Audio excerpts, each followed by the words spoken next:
মানুষ যদি ফজরের নামাজের পরে আর মাগরিবের পরে 3 বার পড়ে সূরা ইখলাস পড়ে 3 বার, সূরা ফালাক পড়ে 3 বার, সূরা নাস পড়ে 3 বার, আল্লাহর নবী বলেন যাও কথা দিলাম তাকফিকা মিন কুল্লি শাই, এই 3টা সূরা তোমার জীবনের জন্য যথেষ্ট। মোল্লা আলী কারি রহমাহুল্লাহ বলেন এটা 3টা তরজমা। 1 নম্বরে হলো বাকি সারা দুনিয়ার সমস্ত মানুষ যত নফল ইবাদত করবে তুমি যদি করতে না পারো তোমার জন্য যথেষ্ট। সুবহানাল্লাহ। কি ভাই করবো তো ইনশাআল্লাহ? কি কি কি কি পড়বো? ইখলাস, ফালাক, নাস। আবার বলেন যেই নামাজি পাঠ করিবে 3 বার 3 বার 3 কুল, যেই নামাজি পাঠ করিবে 3 বার 3 বার 3 কুল, সকাল সন্ধ্যায় পাঠ করিলে যথেষ্ট হবে 2 কুল।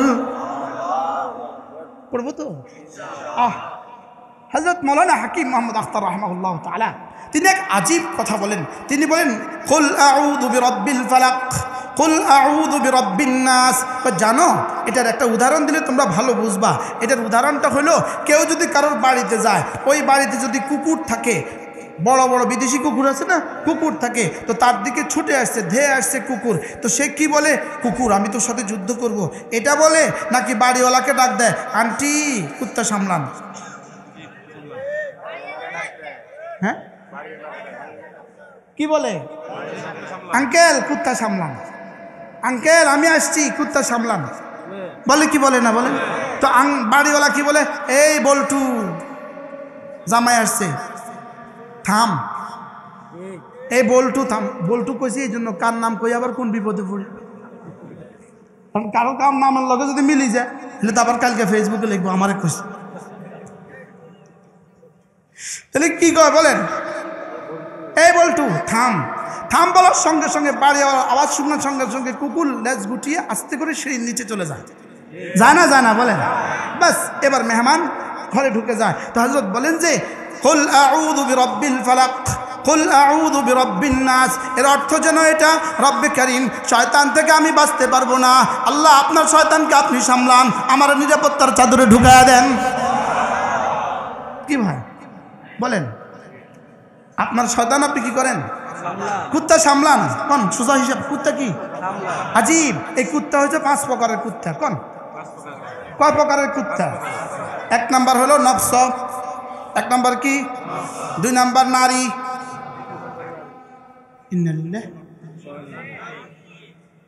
3 নাম্বার হলো শয়তান, 3 নাম্বার কি? 4 নাম্বার হলো হুব্বে জাহ, পদের লোভ, সেক্রেটারি সভাপতি, এই হলো হুব্বে জাহ। 5 নাম্বার হলো হুব্বে মাল। কয়টা?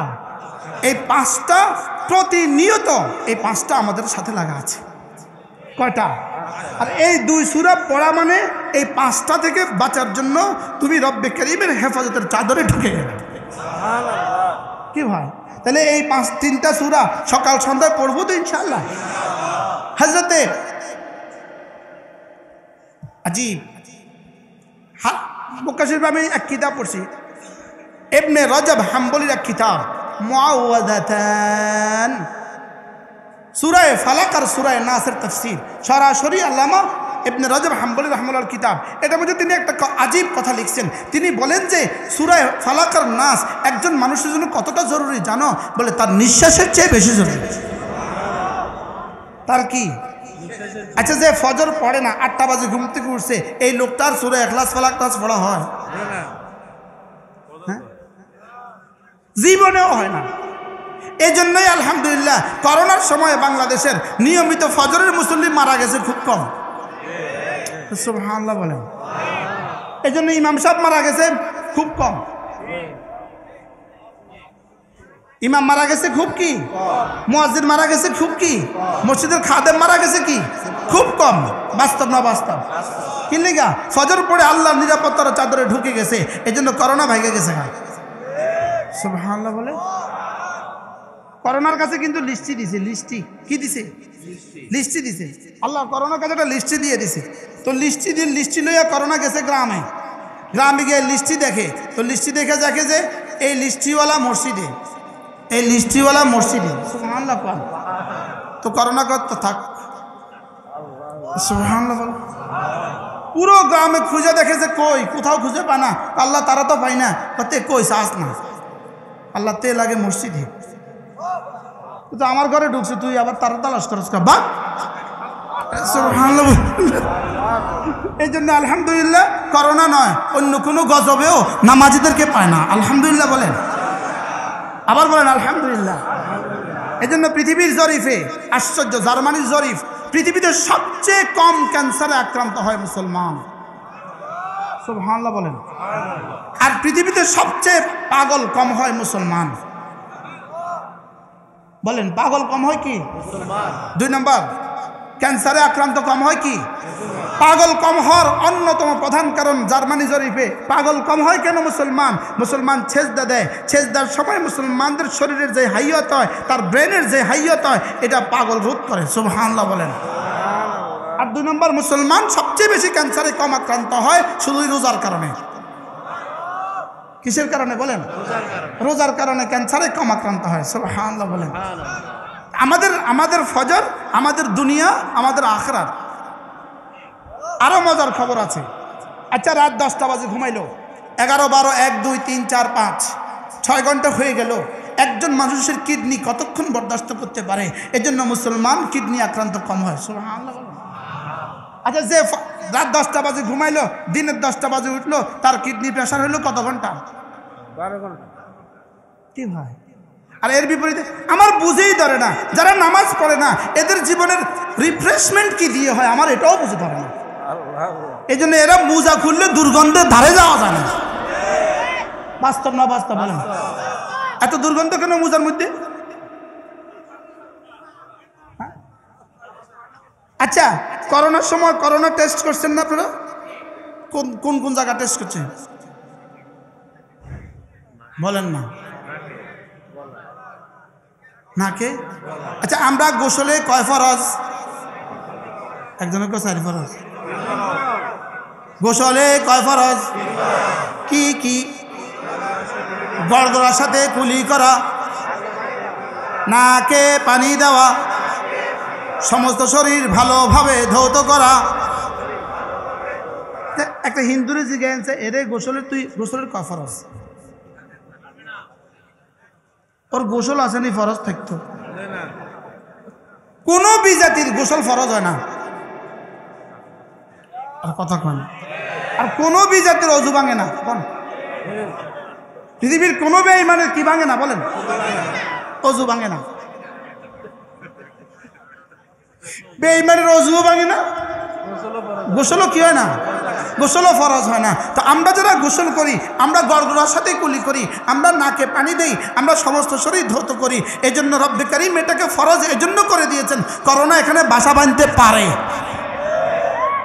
কি ভাই? আচ্ছা, দোনো হাতের কবজি সহ 3 বার ধোয়া।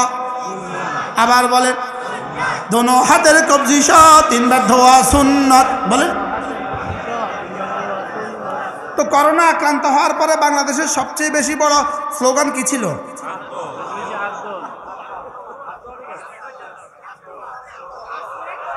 হ্যাঁ, প্রতি 20 সেকেন্ড পরে পরে হাত দিত। আরে বলেন কি এরকম অফিসের সামনে সামনে কি বলে ভেসিল লাগাইছে কিনা বলেন? হ্যাঁ, সব দপ্তরে লাগাইছে কিনা? রাস্তা রাস্তা লাগাইছে কিনা? এখন লাগাও কে? আচ্ছা, আপনারা মনে হয় এমনি মনে হয় করোনার পরে আর কোনো রোগ নাই, আর কোনো আজাব আসার সম্ভাবনা তো নাই, কারণ করোনা তো প্রতিরোধ করে ফেলছে ভ্যাকসিন দিয়ে। মোটামুটি কিয়ামত পর্যন্ত একটা ঠিক গেছে। হ্যাঁ, নতুন করে শুরু হয়ে গেছে। ইসরায়েলে শুরু হয়ে গেছে। ইসরায়েলে কি হয়ে গেছে? পাঙ্গাস শুরু করে দিয়েছে। পাঙ্গাস গায়ে কি উঠে, এটা কোনো চিকিৎসা নেই। উঠতেছে শেষ, উঠতেছে শেষ, উঠতেছে শেষ। আমাদের দেশে একটা কথা আছে, নুরু ভাত নিবি হবে শুরু। ফজরের কসম। বলেন কিসের কসম? তাহলে ফজরে যে উঠে সে 3 সূরা পড়ে না? পড়ে না? আচ্ছা, ফজরে উঠবে না, হ্যাঁ, ফজরে উঠে না, সুবহানাল্লাহ 33 বার পড়ে। আজ থেকে উঠবো তো ইনশাআল্লাহ। আল্লাহ তৌফিক দান করেন। যদিও আমার সময় শেষ হওয়ার পথে, আর আমি পুরা সূরা নিয়ত করছি 2 দিনে এই সূরাটা শেষ করব, লেকিন শুধুই ফজরের উপরে যদি উম্মতে মুসলিমা উঠে যায় তো তাফসীর না করলেও হবে। পড়বো তো ইনশাআল্লাহ ফজর, ইনশাআল্লাহ। নিয়ত পাক্কা, সবার নিয়ত ইনশাআল্লাহ। আল্লাহ তৌফিক দান করেন। বাহ বাহ, ফজরের সময় রব যেন আরশ আজিমের বাতায়ন খুলে দেয়। সুবহানাল্লাহ। আর একটু আগে উঠবেন, একটু আগে আজীব একটা বিখ্যাত কিতাব আছে, হেদায়েতুল কোরআন। হযরত মৌলানা মুফতি সাঈদ আহমদ পালনপুরি রহমতুল্লাহ জীবনের শ্রেষ্ঠ লেখা 30 পারা কোরআনে কারীমের তরজমা তিনি লিখছেন, তাফসীর তিনি লিখছেন, হেদায়েতুল কোরআন। কি নাম? হযরত মৌলানা মুফতি সাঈদ আহমদ পালনপুরি রহমতুল্লাহ, আমার সরাসরি উস্তাদ। আমি যার কাছে তিরমিজি আউয়াল পড়ছি, আল্লাহ হুজুরের কবরকে জান্নাতের টুকরো বানিয়ে দেন। হুজুর এই অল ফজরের তাফসীরের মধ্যে ফজরের কথা যা আছে সব লিখে দিয়েছে। আজীব না হুজুর? ওয়াল ফজরে, আমি ফজরের কসম খেয়ে বলছি, ওয়ালায়ালিন আশরিন, এবং 10 রাতের কসম খেয়ে বলছি। এই 10 রাত দ্বারা মুরাদ হলো, কেউ কেউ বলেন রমজানের শেষ 10 রাত, আর কেউ কেউ বলেন জিলহজ মাসের প্রথম 10 রাত বলেন রমজানের, আর কেউ কেউ বলেন কি, যদি দুটোটাই বলেন, আমি যদি দুটোটাই ধরি রমজানের শেষ 10 রাত, অথবা যদি ধরি রমজানের জিলহজের প্রথম 10 রাত, অথবা দুটোই ধরি রমজানের শেষ 10 রাত এবং জিলহজের কি, তাহলে রমজানের শেষ 10 রাত, এই 10 রাত হইল বছরের মধ্যে সেরা রাত। আর রমজানের জিলহজের প্রথম 10 রাত, এটাও বরকতময় রাত। আল্লাহর নবী বলেন, জিলহজ মাসের প্রথম 10 রাতের প্রতি রাতে ইবাদত করলে প্রতি রাতে লাইলাতুল কদরের সওয়াব, আর প্রতিদিন রোজা 1 বছরের সওয়াব। প্রতিদিন রোজা কি 1 বছরের সওয়াব। তাহলে রমজানের 10 রাত যেমন দামি, আর জিলহজের কি 10 রাতও কি দামি। লেকিন দুশ্মন আমাদেরকে রমজানের শেষ দশকেও ইবাদত করতে দেয় না, জিলহজের প্রথম 10 দিনও ইবাদত করতে দেয় না। বাস্তব না বাস্তব? রমজানের প্রথম দশকেও শেষ দশকেও আমাদেরকে বেচা কিনায় ব্যস্ত করে দেয়, আর জিলহজের প্রথম দশকেও বেচা কিনায় ব্যস্ত করে দেয়। বাস্তব না বাস্তব? কি পরিমাণ ব্যস্ত করে জোরে বলেন।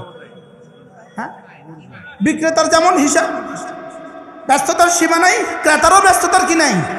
এই জন্য চলেন আমরা নিয়ত করি, আমরা ইনশাআল্লাহ আগামী জীবনে শেষ দশক আর প্রথম দশক, জিলকাদা জিলহজ্জের প্রথম 10 দিন আর রমজানের শেষ দশক ইনশাআল্লাহ আল্লাহর জন্য নিজেকে ফারিগ করব। বলেন ইনশাআল্লাহ, বলেন ইনশাআল্লাহ। আল্লাহ তৌফিক দান করেন, আল্লাহ আমাদেরকে বুঝ দান করেন। জিলহজ্জের প্রথম 10 দিন যে দামি, এটা তো আমরা অনেকে জানি না। এটা আমরা অনেকে কি, এটা আরব বিশ্বে জানে, আরবরা জানে। এই জন্য আরবরা 9 দিন রোজা রাখে। আরবরা 9 দিন কি করে?